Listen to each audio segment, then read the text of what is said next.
حبايبي أبطال سنة رابعة، يا رب تكونوا بخير وعلى خير إن شاء الله. فيديو اليوم يا حلوين من كتاب قطر الندى في اللغة العربية، نص الاستماع. خبر عن المعلم المصري القديم. ده خبر يا ولاد، والخبر ده يا بنقرأه في جريدة يا بنسمعه في نشرة الأخبار. تمام. النهاردة بقى المذيعة بتقول الخبر زي ما هنقرأه بالظبط. خليكم معايا لآخر الفيديو، ولو عجبكم الفيديو ما تنسوش تضغطوا لايك للفيديو ونبدأ بسم الله. أهلا بكم في نشرة أخبار الساعة 6 بتوقيت القاهرة، ونبدأها بالخبر التالي بجريدة أخبار اليوم. خبرنا كان في جريدة أخبار اليوم. أول فقرة في الخبر اللي معانا: مشروع ترميم اللوحات الخاصة بالمعلم المصري القديم. مشروع ترميم، كلمة ترميم يعني إصلاح يا ولاد. بدأ المتحف المصري بالتحرير في مشروع ترميم اللوحات الخشبية الخاصة بالمعلم المصري القديم حسي راع. حسي راع ده اسم معلم من أيام المصريين القدماء يا حلوين، المعروضة بالطابق الأرضي بالمتحف. يعني ده كانت لوحات خشبية معروضة بالطابق الأرضي بالمتحف. المتحف ده مكانه بالتحرير. وقد تم اكتشاف مقبرته عام 1912 ميلادية. ده المقبرة اللي اكتشفوا فيها بقى ايه اللوحات بتاعته ومقتنياته، اللي هو المعلم حسي رع. تمام. احنا طبعا عارفين المصريين القدماء بنعرف اخبارهم او محتويات اللي كانت عندهم من المقابر اللي بيكتشفوها يا حلوين. المقابر دي بتعرفنا كل حاجة عن حياة المصري القديم. وبالمقبرة لوحات خشبية محفورة بإتقان منذ عهد الدولة القديمة. يعني لقوا فيها اللوحات الخشبية محفورة بإتقان، يعني بإجادة منذ عهد الدولة، يعني من زمن الدولة القديمة في مصر، ولا تزال بحالة جيدة. رقم 2: رمز المعلم المصري القديم ومكانة المعلم عند المصريين القدماء. دي الفقرة التانية بتكلم عن رمزه والمكانة. كانت مكانة المعلم ايه يا ترى؟ كانت مكانته ايه في ايام المصريين القدماء؟ تظهر صورة حسي راع على عملة 200 جنيه. 200 جنيه يا ولاد، لما يكون معانا 200 جنيه، الشخص اللي عليها ده يا ولاد، او الشكل اللي هو الشكل الفرعوني او شكل القدماء المصريين، ده كانت صورة مين؟ المعلم حسي راع. تمام. وهي عبارة عن ايه بقى؟ عن تمثال رجل، شكل رجل يجلس ويضع على ساقيه ورقة من البردي. ورق البردي يا ولاد اللي كانوا بيستخدموه في الكتابة. الشكل اللي على 200 جنيه عندنا ايه بقى؟ شكل رجل جالس، وكمان على رجليه ورقة بردي. ده رمز المعلم او رمز صورة حسي راع. ويمسك في يديه ادوات الكتابة، وفي ايديه ادوات الكتابة. تسيطر عليه ملامح الوقار، يعني تظهر عليه ملامح الايه؟ الرزانة، ملامح الوقار. إلا أن الكثيرين لا يعرفون أن ذلك الرجل رمز للمعلم المصري القديم، حيث كانت مهنة الكاتب المعلم من أرقى المهن لسنوات طويلة في عهد القدماء المصريين. يعني يا ولاد كان في العهد الأيام، في زمن القدماء المصريين، كانت مهنة الكاتب المعلم ده من أرقى المهن، من أعلى المهن يا حلوين، لسنوات طويلة. كان الحكيم ينصح ابنه ويقول له: كن كاتبا. كانوا بينصحوا أبنائهم يكونوا إيه؟ كاتبا. يكون كاتبا يعني كن معلم، لأن مهنة الكاتب المعلم تسمح لمن يمتهنها، من يعمل بها، الوصول لأرقى المناصب في الدولة. دي كانت مكانة المعلم المصري عند القدماء المصريين يا سنة رابعة. تمام. طبعا قصة الاستماع بنقرأ القصة وبنعرف المعاني الجديدة، وبعدين المطلوب مننا في القصة ان احنا بنحفظ المعاني. تمام. معاني كل درس. فقرة رقم 3: التعليم عند القدماء المصريين. كان المدرسون يحثون طلابهم على الإقبال على التعليم بكتابة المقالات البليغة التي يشرحون فيها مزاياه. أما المعلم فقد مارس دوره التعليمي في مدارس ملحقة بالمعابد يلتحق بها الأولاد والبنات دون تفرقة لتعلم الكتابة والحساب والرسم. يعني كانوا بيهتموا بالتعليم. نفهم من الفقرة دي ان القدماء المصريين كانوا ايه؟ بيهتموا بالتعليم يا سنة رابعة. المدرس كان بيحس الطلاب، بيشجع الطلاب على الإقبال على التعليم. تمام. وكانوا كمان ما بيفرقوش ما بين، كان في مساواة بين البنت والولد في التعليم.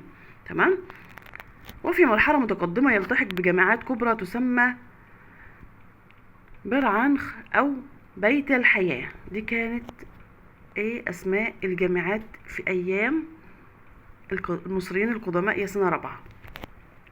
رقم 4، حسي راعى الكاتب القديم والعالم الجليل. ده الشخصية اللي بنتكلم عليها النهاردة في الدرس. ومن الجدير بالذكر ومن المستحق بالذكر أن العالم الجليل الطبيب حسي راعى كان من أقدم المعلمين، حيث كان أحد كبار الدولة في عصر الملك زوسر. يعني الشخصية اللي بنتكلم عليها اللي هو الطبيب المعلم حسي راعى ده كان في عصر الملك زوسر من الأسرة الثالثة بالدولة القديمة، كما يعد أول طبيب في التاريخ له لوحة خشبية. يعني حسي راعى أول طبيب في التاريخ له لوحة خشبية، وتتميز مقبرته بلوحات مختلفة مصنوعة من الخشب صور عليها حسي راعى في هيئات مختلفة مصحوبة بألقابه، ويعرض منها 3 لوحات بالمتحف المصري عليها صور حسي راعى يا ولاد، وفي هيئات مختلفة ومصحوبة بألقابه. كان له ألقاب بيلقب بيها، تمام. وله في المتحف المصري كام لوحة؟ 3 لوحات. أسئلة في الدرس بقى، بعد لما بنفهم الدرس نقدر نجاوب على الأسئلة. ماذا تعرف عن العالم الجليل حسي راعى؟ ممكن أقول هو يا ولاد؟ هو في الفقرة بقى هو أول طبيب في التاريخ له لوحة خشبية. وممكن أقول كمان كان أحد كبار رجال الدولة في عصر الملك زوسر من الأسرة الثالثة بالدولة القديمة. دي كان خبر اليوم يا حلوين عن المعلم المصري القديم.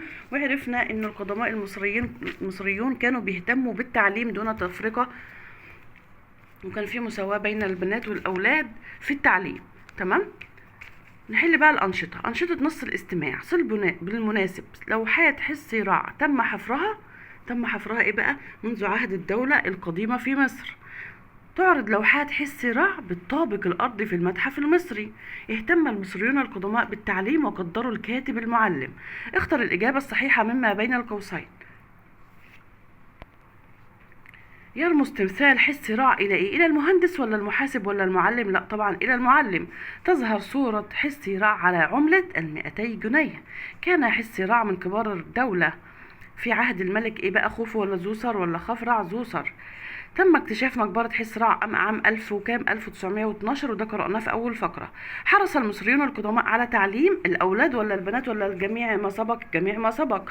صنعت لوحات حسي راعى من الإيه حلوين؟ من الخشب. ضع علامة صح أو علامة خطأ. تمثال حسي راعى عبارة عن وجه إنسان وجسم أسد. إجابة خاطئة.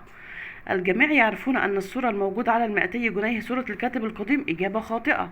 تستخدم بعض الدول عملاتها في عرض حضارتها القديمة. إجابة صحيحة. كانت مهنة الكاتب في مصر القديمة من أرقى المهن. إجابة صحيحة. لم تكن مهنة الكاتب تسمح لصاحبها بالوصول إلى المناصب العالية. إجابة خاطئة. تقوم المتاحف بالحفاظ على الآثار. إجابة صحيحة. يعد حسي راعى أول طبيب في التاريخ له لوحات خشبية. إجابة صحيحة. الصفحة اللي بعد كده أكمل الجمل الآتية بما يناسبها. بدأ المتحف المصري بالتحرير في ترميم اللوحات الخشبية الخاصة بالمعلم المصري القديم حسي راعى. كان الحكيم في عهد القدماء المصريين ينصح ابنه ويقول له كن كاتبا. في مراحل التعليم المتقدمة كان المصري القديم يلتحق بجامعات كبرى تسمى برعنخ. جامعات كبرى. تمثال حسي راعى عبارة عن رجل جالس تسيطر عليه ملامح الوقار. مارس المعلم دوره التعليمي في مدارس ملحقة بالمعاب. لا فين؟ في مراحل التعليم المتقدمة كان المصري القديم يلتحق بجامعات كبرى تسمى برعنخ.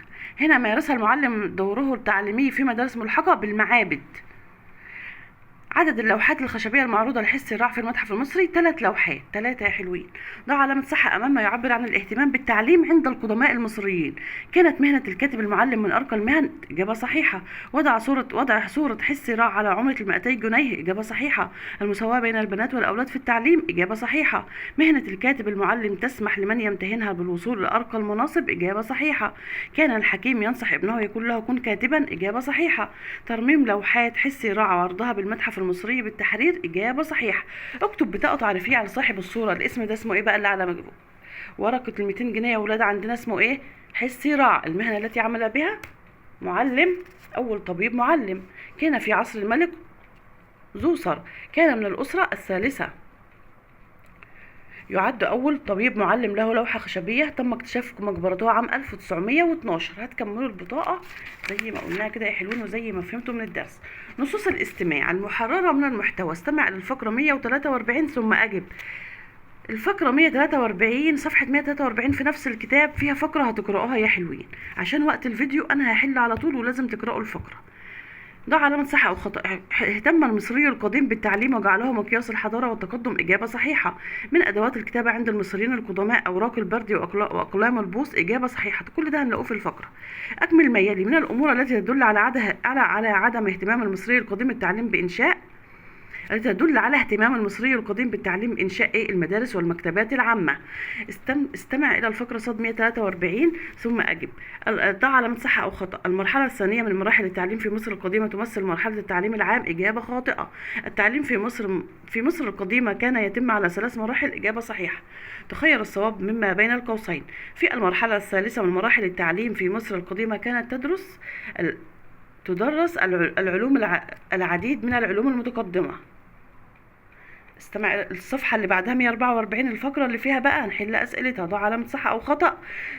رغم علم حسي راعي الكبير بمواهبه المتنوعة كان فقيرا محتاجا. إجابة خاطئة. عرفنا معلومات عن حسي راع بعد اكتشاف مقبرته وما بها من لوحات. إجابة صحيحة. أكمل. من الألقاب التي لقب بها حسي راع مندوب الملك وكبير الأطباء. ده كان درس اليوم يا شطار. أتمنى يكون الفيديو يكون عجبكم، وطبعا لازم تحفظوا المعاني، ده المهم في الدرس، وتسمعوا شرح الدرس وتقرأوا قراءة جيدة. وأشوفكم بقى في فيديو جديد، والسلام عليكم ورحمة الله وبركاته.